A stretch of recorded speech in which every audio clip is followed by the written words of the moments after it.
Muli na namang sinalanta ng bagyo ang ilang lugar sa Hilagang Luzon. Sa Ilocos Sur, hindi nakaligtas sa pagragasa ng ilog ang isang bahay, habang kaliwat kanan naman ang mga pagbaha sa probinsya ng Cagayan. Ang sentro ng balita mula kay Joyce Salamatin.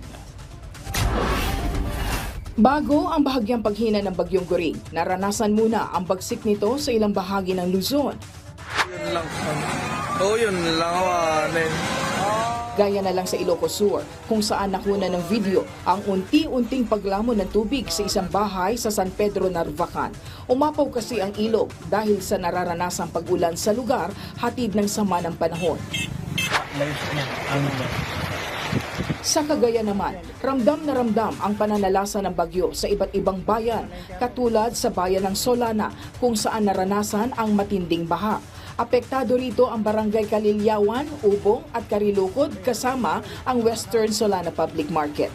Sa bayan naman ng Alcala, nagpatupad ng forced evacuation ang Municipal Disaster Risk Reduction Management Council matapos bumigay ang small water impounding project sa naturang bayan. Nakitaan ng mga bitak malapit sa proyekto matapos lumambot ang lupa. Maging ang task force lingkod Cagayan sa Amulong area, tumulong na sa forced evacuation sa barangay Kabuluan. Samantala, sa bayan pa rin ng Alcala, nalubog sa baha ang Maraburab Elementary School dahil sa malakas na ulan.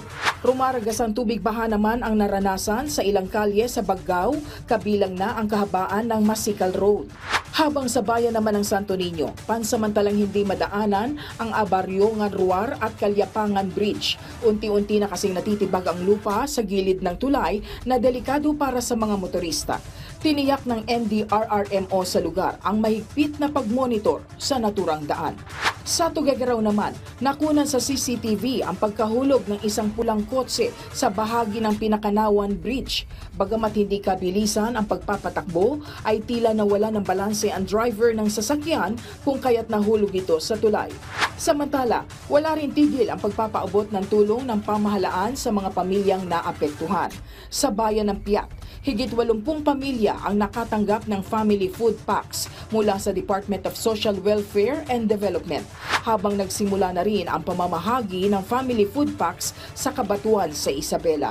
Tuloy-tuloy din ang DSWD sa pamamagitan ng National Resource Operations Center sa pagdispatch ng mga truck na nagdadala ng mga family food packs na ipamamahagi sa mga lokal na pamahalaan na naapektuhan ng bagyong Goring.